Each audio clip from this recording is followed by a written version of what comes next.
আসসালামাইকুম। ওয়ালাইকুম আসসালাম। ভাইজান ভালো আছেন না? আলহামদুলিল্লাহ ভালো আছি আর আমি সবসময় ভালো থাকি। আচ্ছা, আচ্ছা। না ভালো থাকবারই কথা। কারণ আপনার প্রজেক্টে এসেই মানে মনটা ভালো হয়ে গেল, হ্যাঁ? তো এই প্রজেক্টে আসলে আসলে মনটা এমনিতেই ভালো হয়ে যাবে যে কারোর। কারণ যে পরিমাণে ফলন এখন পর্যন্ত দেখতেছি আপনার গাছে, মানে মন ভালো হয়ে যাওয়ার মতোই একটা বাগান। ফলন সম্পর্কে যদি বলি, হ্যাঁ, এতে গাছে পেঁপে দেখা যাচ্ছে। হ্যাঁ, হ্যাঁ, এটা যদি আরো ১ মাস আগে শুট নেওয়া যাইত, হ্যাঁ, হ্যাঁ, হ্যাঁ। আরো ভালো হইতো। মানে আমি নিচ আমি থেকে পেঁপে হারভেস্ট করে ফেলেছি হ্যাঁ, হ্যাঁ, অলরেডি। যে তাও মানে এখনো মানে দেখলে বোঝা যাচ্ছে যে মানে গোড়া থেকে যদি দেখা যায় যে পেঁপেগুলো হারভেস্ট হইছে। আজকে আমরা কথা বলবো আপনার পেঁপে নিয়ে। তো আজকে পেঁপে নিয়ে কথা বলবো। তো আপনার প্রথমে জানতে চাবো যে আপনার কতখানি মাটিতে আপনি পেঁপে চাষ করছেন? পেঁপে আমার টোটাল ৩টা বাগান আছে, যে যেমন একটা, হ্যাঁ, হ্যাঁ, হ্যাঁ। এরকম আরো ২টা আছে। ৩টা আচ্ছা, আচ্ছা। বাগানে জমির পরিমাণ হতে পারে ২-৩ বিঘার মতো। ৩ বিঘা। আচ্ছা, ৩ বিঘা জমিতে আপনি কি, কি জাত রোপণ করছেন? যা ২টা বাগানে রয়েছে, এটা হচ্ছে মানিকগঞ্জের শাহী। এটা হচ্ছে শাহী না? শাহী এটা এটা আমি সরাসরি মানিকগঞ্জ থেকে চালা নিয়ে আচ্ছা, এসেছি। আচ্ছা, আচ্ছা। আর আরেকটা বাগানে রয়েছে, সেটা হাইব্রিড কোয়ালিটি, আচ্ছা, লালতির কোম্পানির বাবু। বাবু আচ্ছা। তো এখন পর্যন্ত কি মনে হয় যে কোনটার ফলন সবচাইতে বেশি? আমি সাজেস্ট করব অবশ্যই অবশ্যই অবশ্যই শাড়িটা বেটার। শাহী। আচ্ছা, তার কারণ হচ্ছে বিশেষ কয়েকটা গুণ আছে। আচ্ছা, আচ্ছা। যেমন এই পেঁপের শেপটা আচ্ছা, আচ্ছা। এটার মানে সাইজ আকর্ষণীয় হ্যাঁ, হবে, হ্যাঁ। সাইজটাও বড় বড় হবে, হবে। ওজনে বেশি হয়। আচ্ছা, আচ্ছা। আর বাবুর ওজনটা মাঝারি সাইজের হয়। আচ্ছা, আচ্ছা, আর আচ্ছা। প্রথম যে সমস্যা হাইব্রিডে, হ্যাঁ, হ্যাঁ। ভাইরাস। আচ্ছা, আচ্ছা। হাইব্রিড শুধু পেঁপে না, সব কিছু প্রোডাক্টেই ভাইরাসটা সবজিতে বেশি। ভাইরাসটা অ্যাটাক করে, কিন্তু আচ্ছা, শাড়িতে না। আচ্ছা। শাহীতে কোনো ভাইরাস নাই না এখন না, পর্যন্ত? শাড়ি ভাইরাস সরঞ্চিল। আচ্ছা, আচ্ছা। আমি যদি ১ মাসও স্প্রে না করি আচ্ছা, গাছে, আচ্ছা, আচ্ছা। কোনো ভাইরাস লাগবে না। তাহলে তো এটা খুবই 100%। ভালো দেখা যাচ্ছে যে এটার হ্যাঁ মানে হ্যাঁ, রেজাল্টটা। 100%। আচ্ছা, তো কতখানি গাছ রোপণ করলেন? মানে আমি ১ বিঘা জমিতে যদি আমরা একটা হিসাব আচ্ছা, এক আনুমান। বিঘা জমিতে আমরা চারিদিকে, হ্যাঁ, আচ্ছা, এই যে আচ্ছা, আচ্ছা। গাছ থেকে গাছের দূরত্ব ৪ হ্যাঁ, হাত। হ্যাঁ, হ্যাঁ। ৪ হাত দিছেন। হ্যাঁ, ৬ মানে ফিটের মতন একটা গাছ দিই। থেকে আরেকটা গাছের দূরত্ব মানে স্কয়ারে মানে এদিকে চারিদিকে ৪ আচ্ছা, হাত। আচ্ছা। এদিকেও ৪ হাত, এদিকেও ৪ আচ্ছা, হাত। ৪ ঠিক হাত আছে? দিলেন। ৪ হাত দিই। আচ্ছা, দেওয়ার পরে এইভাবে আপনার গাছের সংখ্যা দ্বারাই আমাদের এদিকে ৩৩ শতকে হচ্ছে ১ হ্যাঁ, বিঘা। হ্যাঁ, হ্যাঁ, ৩৩ শতকে। প্রায় ৪০০ ধরি। মানে ৪০০ টা। ৪০০ র কাছাকাছি, ৩৫০ থেকে ৪০০ এর আচ্ছা, আমরা ভেতরে একটু পড়ে। সামনে হ্যাঁ, এই গাছটা আচ্ছা রয়েছে। দেখি ওখানে। এটাতেও তো এইটা এই দারুণ যে এইখান থেকে ফল হ্যাঁ, হারভেস্ট ফলন তো হয়েছে। ব্যাপক এই যে, বোঝা যাচ্ছে যেখান থেকে কাটা। হ্যাঁ তারপরেও এখন পর্যন্ত যে ফল রয়েছে মানে এখনো তো মানে গিটে, গিটে ধরে আছে দেখা যাচ্ছে। হ্যাঁ হ্যাঁ হ্যাঁ, এই যে। এই আর যে উপরে তো গাছ যত বৃদ্ধি পাবে হ্যাঁ, উপরে, হ্যাঁ, হ্যাঁ। তত কিন্তু ফলন হবে। ফলন বৃদ্ধি পাবে। আচ্ছা। তো আমরা এরপরে জানতে চাবো যে আসলে পেঁপে চাষ করতে গেলে সর্বপ্রথম আমাদের তো জমি প্রস্তুত করতে হবে। তো আমরা কোন জমিটা নির্বাচন করলে সবচাইতে ভালো হবে পেঁপের পেঁপেতে চাষটা? জমি প্রথমত লাগবে উঁচু জমি, উঁচু জমি আচ্ছা, আচ্ছা। যাতে পানি নিষ্কাশনের ব্যবস্থা ভালো থাকে। ভালো থাকে আচ্ছা। হ্যাঁ, দেখা যাচ্ছে যে বর্ষার সময় অধিক বৃষ্টিতে হ্যাঁ, পানি হ্যাঁ, যাতে হ্যাঁ। না জমে। পানি যাতে না জমে। প্রথম কথা এটা। আচ্ছা, আর বেলে দোআঁশ মাটি হলে ভালো হয়, তার আচ্ছা, আচ্ছা। কারণ পানির একটা মানে মানে পানি যাতে ব্যালেন্স থাকে আচ্ছা, পানি বেলে দোআঁশ যাতে মাটিতে। জমতে না পারে আরকি। বেলে দোআঁশ মাটির একটা আচ্ছা, আচ্ছা। ব্যালেন্স হয় পানির, এর জন্য বেলে দোআঁশ মাটি আমি সাজেস্ট করবো। আর উঁচু আচ্ছা, জমি আচ্ছা। যেখানে পানি মানে জমবে আমি না। যেটা বুঝলাম যে আ মাটিতে পানি যাতে জমতে না পারে এরকম টাইপের মাটি হলেই মানে হ্যাঁ ভালো হয়। আর পেঁপের শত্রুই মনে হয় পানি নাই জি জি বর্ষাকালে। জি জি, পানি। আমি আচ্ছা। যদিও এই যে বেড করে দেওয়া আছে, হ্যাঁ, আপনি দেখছি দেখেন, বেড আছে হ্যাঁ। বেড আছে, গাছের গোড়ায় মাটি আছে, হ্যাঁ, হ্যাঁ, হ্যাঁ। তবুও গাছের গোড়া পচনের একটা সম্ভাবনা দেখা সম্ভাবনা দিচ্ছে। দেখা বেশ দিছে। কয়েকটা গাছ আমার কিন্তু গোড়া পচন ধরেও আচ্ছা, গেছে আচ্ছা। অলরেডি। এটা মনে হয় পচন না? এই গোড়া। আচ্ছা, এই যে পচন বৃষ্টি, লাগছে। প্রথম আচ্ছা, সমস্যা আচ্ছা। বৃষ্টি। এই তো। আচ্ছা, তো আমরা রোগবালাই সম্পর্কে একটু পরে জানবো। ধারাবাহিকভাবে জানার চেষ্টা করব। তো এখন আমি যেটা জানতে চাবো যে আ ১ম অবস্থায় জমিটা আমরা কিভাবে তৈরি করব? মানে মাটি শোধন থেকে শুরু করে চারা রোপণ পর্যন্ত যদি একটু মাটি আমাদের শোধন অবশ্যই দরকার আচ্ছা, প্রত্যেকটা আচ্ছা। জমিতেই। মাটি শোধন হলো কি হইলে হবে কি, সাবেক অবস্থায় মাটিটা আচ্ছা, যাবে। আচ্ছা, আচ্ছা। সেটা আমি এখানে চাষ করার আগে ব্লিচিং পাউডার, চুন ইউজ আচ্ছা, আচ্ছা, করেছি। আচ্ছা। আচ্ছা, বিঘা প্রতি বা শতক প্রতি একটা হিসাব যদি বলতেন যে কিভাবে কতখানি দিলে জমিটা একটু মানে শোধন ভালো হবে বা মানে আমি পারফেক্ট হবে? ২ বস্তা চুন ইউজ করেছিলাম এখানে, আচ্ছা, হ্যাঁ? এটা ১ বিঘাতে? ১.৫ থেকে ২ বস্তা চুন ইউজ করেছিলাম, এ ১ বিঘা চুন। আচ্ছা, আচ্ছা, আচ্ছা। এটা ১ বিঘার একটু উপরে আছে ২ টা মিলে, আচ্ছা, এটা আচ্ছা। আমি ২ বস্তায় আচ্ছা, দিয়েছিলাম। আচ্ছা, আচ্ছা। আর শোধন করার পর আমি চাষ দিয়ে নিয়েছি। আচ্ছা, চাষ আচ্ছা। দেওয়ার সময় এখানে পর্যাপ্ত জৈব সার দিয়েছি। আচ্ছা, আচ্ছা।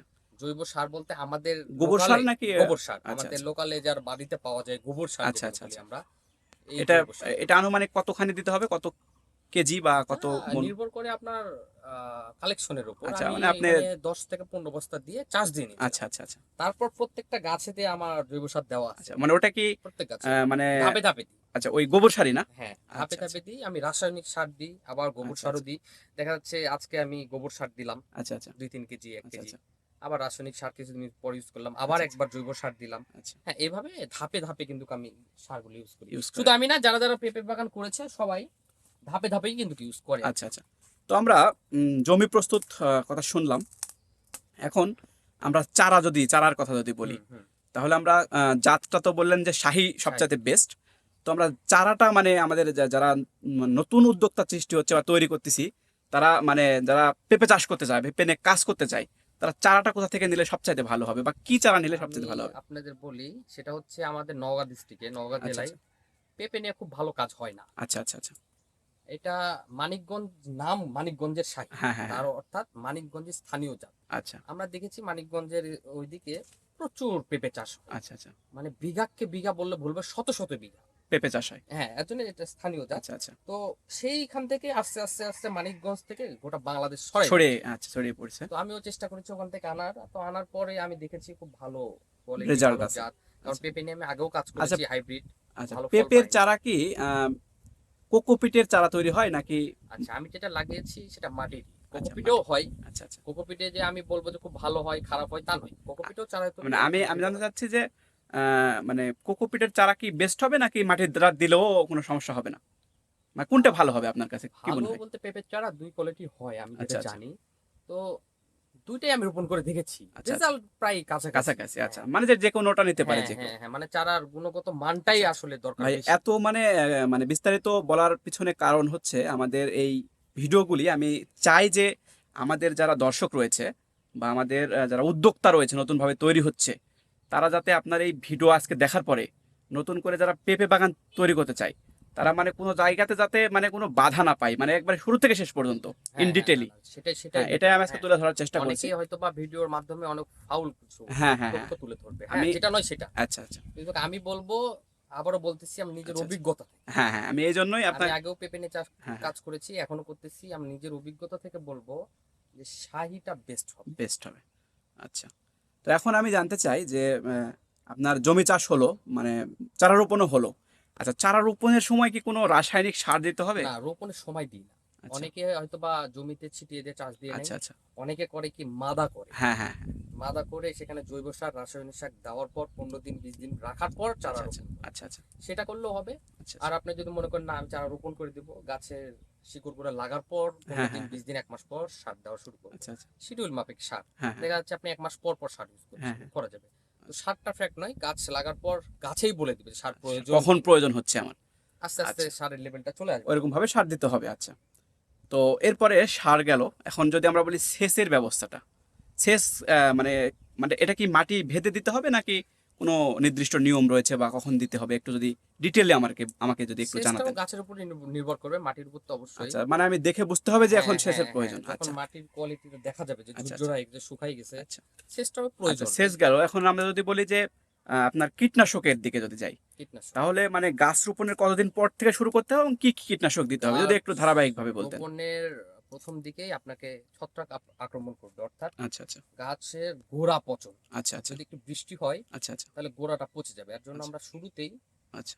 গাছের গোড়া পচন রোধের যেই কীটনাশকগুলো রয়েছে হ্যাঁ হ্যাঁ সেগুলো আমরা ইউজ করি। আচ্ছা তারপর গাছ যখন 4 পাতা 5 পাতায় মিলে যাবে তখন আচ্ছা থেকে আমরা রেগুলার স্প্রে করার চেষ্টা করি গাছের।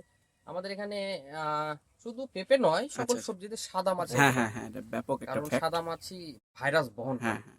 আমরা সাদা এই মাছি পেঁপে তো কি সাদা আছে মাছিরা? আছে, হ্যাঁ হ্যাঁ আচ্ছা, হ্যাঁ। আক্রমণ আছে। এই সাদা মাছির জন্য মোজাইক হয়, আচ্ছা আচ্ছা। তো প্রধান যে সাদা সমস্যা মাছির মোজাইক জন্য আমরা ভাইরাস। মূলত মভেন্টো বা আপনার হচ্ছে গিয়ে ওই কি বলে ওটা সাকসেস বা এই জাতীয় যেগুলো আছে এগুলা, হ্যাঁ হ্যাঁ হ্যাঁ, এগুলার সাকসেস ভিতরে বা সবচাইতে থ্রিপস। ভালো মানে কোনটা আপনি মনে করেন যে সাদা আমরা মাছির জন্য? সাদা মাছির জন্য ইমিডাক্লোপ্রিডের কীটনাশক ইউজ করি। আচ্ছা, মানে ইমিটাপটাই বেশি ইমিটাপটা করি, বেশি হ্যাঁ, আচ্ছা ব্যবহার করেন। ইমিটাপটা বেশি করি। এটা কি মাঝে মানে মাঝে গাছ টেস্ট করি। আচ্ছা গাছটা রোপণ করার পরে পাতাটা বের হলো হ্যাঁ বা হ্যাঁ গাছটা লেগে গেল, হ্যাঁ, তখন থেকে শুরু করতে হবে না? তারপর থেকে হ্যাঁ আচ্ছা 15 দিন 20 দিন পর থেকেই আমরা আচ্ছা। কতদিন স্প্রে। পর পর এই সাদা মাছির স্প্রেটা করলে ভালো হয়?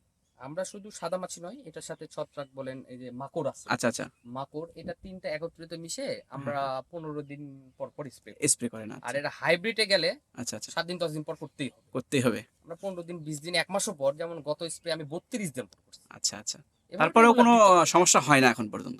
না, সমস্যা আমার একটা গাছেও শাহিতে অন্তত আচ্ছা, ভাইরাস দেখা হয়নি। যায়নি এখন পর্যন্ত। খুবই ভালো। তো আমরা যেটি বুঝলাম যে মানে স্প্রে খরচটা মনে হয় খুব একটা বেশি না পেঁপেতে, না? স্প্রে খরচ না তেমন না। শুধু আপনার হচ্ছে মাকড়, আপনার সাদা মাছি, আর হচ্ছে হ্যাঁ হ্যাঁ, গিয়ে হচ্ছে ছত্রাক ছত্রাক। ছত্রাক।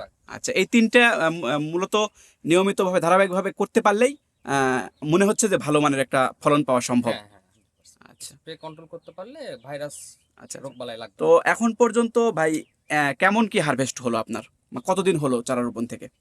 এটা আমি লাগাইছি যদিও পেঁপের সিজন যেটাকে বলে আচ্ছা আচ্ছা সেটা হচ্ছে বর্ষার আগে। আচ্ছা আচ্ছা এই সময় সবাই পেঁপে রোপণ করে থাকে। আচ্ছা আচ্ছা কিন্তু এটা আমি রোপণ করেছি অক্টোবর নভেম্বরে, আচ্ছা আচ্ছা আনসিজন যেটাকে আচ্ছা, বলি আচ্ছা। আমরা, শীতের আগে। আর শীতের আগে রোপণ করাতে আমি বাজারও ভালো পাইছি। ভালো বাজার পাইছেন। আচ্ছা, তো কতদিন পর থেকে হারভেস্ট শুরু হলো, বা কতদিন? আমি আরো 3 মাস আগ থেকে হারভেস্ট করতেছি। আচ্ছা, মানে গাছ রোপণের কতদিন পর থেকে হারভেস্ট করতে তাহলে পারছেন? আপনার আমি যদি অক্টোবরে যাই, November December January February March April May June July, আচ্ছা জুলাই তো বললো জুন, আচ্ছা, তাহলে 8 মাস, তাহলে 5 মাস। 5 মাস পর থেকে আপনি হারভেস্ট শুরু করছেন। তো মানে বর্ষার পরে করলে আরো দ্রুত করা যায় তো মনে এটা হয়। 3 মাসে হারভেস্ট হয়ে যায়, মানে 3 মাস 4 আপনি মাসে। একটু আগাম করছেন, যার কারণে বাজারটা যাতে ভালো পাওয়া যায়। জি, আমি আচ্ছা, বুঝতে পারছি। তো যারা 2000 টাকা মন পর্যন্ত বিক্রি শুরু হ্যাঁ করেছি। হ্যাঁ হ্যাঁ, তো এখন পর্যন্ত আপনার এই 3 বিঘা মাটি বললেন, না? দূরে যাবে তো, হ্যাঁ জি, এটা 3 বিঘা মাটি থেকে কেমন এখন পর্যন্ত পাইছেন আসলে টাকা? আর্নিং আমরা এভাবে হিসাব করি না তো, আচ্ছা আচ্ছা, যদিও যদি লিপিবদ্ধ আছে। আচ্ছা আনুমানিক যদি একটু যখন আমাদের। এটা বাৎসরিক একটা আয় ব্যয়ের হিসাব করবো হ্যাঁ তখন হ্যাঁ হ্যাঁ, বোঝা যাবে আসলে আমরা বছরে কত টাকা। আচ্ছা তবে আনুমানিক আচ্ছা 1 বিঘা থেকে পেঁপেতে আচ্ছা, আপনার খরচ হবে, জমি যদি লিজ নাও থাকে হ্যাঁ নিজের হ্যাঁ হ্যাঁ, হয়, আচ্ছা আচ্ছা তাহলে যদি 1 বিঘাতে 50,000 টাকা খরচ করেন, আচ্ছা আচ্ছা, তাহলে আমার কাছে মনে হয় 1.5 থেকে 2 লাখ টাকা এখান থেকে ফিডব্যাক পাওয়া সম্ভব। পাওয়া সম্ভব। আচ্ছা, এটাই আমি জানতে চাই। মানে যেহেতু আপনার আগের একটা অভিজ্ঞতা আছে যেহেতু জি পেঁপে জি চাষের, জি। তো সেখান থেকে যদি আমাদের এটা বললেন যে যদি 1-1.5 লাখ টাকা মানে বা 2 লাখ টাকা সম্ভব। সম্ভব বিক্রি করা। আচ্ছা, তো আমাদের যারা তরুণ উদ্যোক্তা রয়েছে, এখন আমি যেটা মানে জানতে চাচ্ছি যে নতুন উদ্যোক্তা যারা মানে পেঁপে নিয়ে কাজ করতে চাচ্ছে, জি, তাদের উদ্দেশ্যে আপনি কি বলবেন যে কিভাবে চাষ করলে ভালো হবে, বা কেমন কিভাবে করবে, বা নিজ নিয়ে করবে না নিজের মাটি থেকে করবে, বা কিভাবে করলে আসলে সবচেয়ে ভালো? সকল মানে ফসলই তাদের নিজের উদ্দেশ্য। মাটিতে করলে তো ভালো হবে, আচ্ছা আচ্ছা কারণ লিজের যে একটা খরচ 20,000 আচ্ছা হোক আচ্ছা, 30,000 বছরিক তো এটা তো দিতেই একটা হচ্ছে। দিতে হয়, হ্যাঁ আমাদেরও দিতে হয়, আমিও হ্যাঁ নিজে হ্যাঁ, লিজ নিয়ে করেছি, আচ্ছা আচ্ছা নিজের জমি বাদেও আমি লিজ নেওয়া আছে। আচ্ছা আচ্ছা আচ্ছা, তো দেখা যাচ্ছে নিজের জমি হলে ভালো হয়। আর পেঁপে নিয়ে যদি কাজ করতে চাই কেউ, হ্যাঁ হ্যাঁ পেঁপে নিয়ে, তাহলে আমার মতে নিজের অভিজ্ঞতা কিছু দরকার। এর জন্য কিছু কিছু বাগান, আচ্ছা, ভিডিও তো ঠিক আছে হ্যাঁ দেখবে, হ্যাঁ হ্যাঁ, আর কিছু কিছু ভিজিট করা বাগান ভিজিট করার দরকার তাদের, প্রয়োজন আছে। হ্যাঁ আচ্ছা একটু অভিজ্ঞতার জন্য। আচ্ছা আর পেঁপে নিয়ে যদি তারা কাজ করে শুরুতে অল্প করুক, আচ্ছা আচ্ছা, আর আমার মতে শাহিটা করাটা বেটার হবে। বেটার হবে, কারণ শুরুতে হাইব্রিড খালে কিন্তু সে ধরা খাবে, ধরা যাক। 100% ধরা আচ্ছা খাবে। আচ্ছা, এটা বিগত আমি দিনে দেখেছি, আমার আশেপাশে অনেক কৃষক রয়েছে তারা হাইব্রিড নিয়ে কাজ করেছে। কিন্তু আর পাশে একটা বাগান রয়েছে, রেজাল্ট ভালো না। তারাও কিন্তু ধরা খাইছে। আচ্ছা হ্যাঁ, আচ্ছা, প্রচন্ড রেজাল্ট খারাপ, মানে আচ্ছা, হাইব্রিডের মোজাইক ভাইরাস খুবই বেশি। নিয়ন্ত্রণ করা যায় না। আমি আপনার বাগানে কিছু কিছু গাছ দেখলাম যে মানে মোজাইক ভাইরাস দু একটা দেখা দিছে। এগুলা হ্যাঁ হ্যাঁ, আপনি ওটা প্রথমেই হাইব্রিড। বলছেন যে এগুলো হাইব্রিড। হাইব্রিড মানে ওটা আমি হাইব্রিড। জাস্ট আপনাদের মতন অনেকে আসে, আচ্ছা আচ্ছা হ্যাঁ অভিজ্ঞতা নেওয়ার জন্য আচ্ছা আমি আচ্ছা, তাদের জন্যই ধারে কয়েকটা গাছ রাখছি মানে হাইব্রিড এটা দেখানোর জন্য। আচ্ছা হ্যাঁ, ঠিক আছে এটা। এটাতে যে ট্রিটমেন্ট করছি আচ্ছা ওটা আচ্ছা, তো সেম করেছি। কিন্তু ওটাতে রেজাল্ট আপনি ভালো পাননি। তো আপনার মতামত যে যদি কেউ শুরু করতে চায় প্রথম অবস্থায় অল্প মাটিতে এই শাহী পেঁপেটাই শুরু করুক, মানে শাহিটা বোঝার জন্য। শাহিটা করবো আচ্ছা, অবশ্যই। আপনাকে অসংখ্য ধন্যবাদ, আপনার গুরুত্বপূর্ণ সময় আমাদের দিয়ে অনেক সহযোগিতা করলেন। ধন্যবাদ ভাই, ভালো থাকবেন। আপনাকেও ধন্যবাদ। আসসালামু আলাইকুম।